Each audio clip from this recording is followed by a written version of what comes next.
ही धाबा style लसुणी मेथी जर तुम्ही try केली तर न आवडणारे सुद्धा मागून मागून खातील, ही माझी गॅरंटी आहे. कढईमध्ये थोडंसं तेल, ठेचलेला लसूण आणि अगदी बारीक चिरून मेथीची भाजी घालून छान 4 ते 5 मिनिटं परतून घ्यायची. आता एक वाटण तयार करूया. तर त्यासाठी थोडेसे शेंगदाणे भाजत आले की यामध्ये थोडीशी चणा डाळ, 1 चमचाभर पांढरे तीळ सगळं मिक्सरच्या भांड्यात काढून थोडंसं पाणी घालून बारीक पेस्ट बनवून घ्या.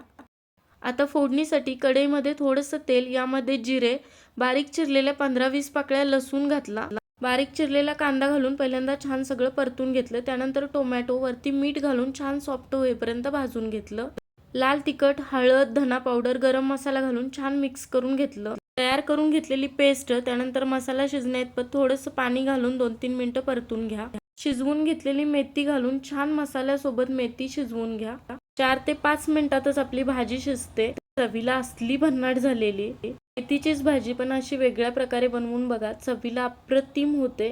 गरम गरम चपाती सोबत ही लसुणी मेथी एकदा नक्की ट्राय करा. जाता जाता लाईक आणि फॉलो तेवढं करा.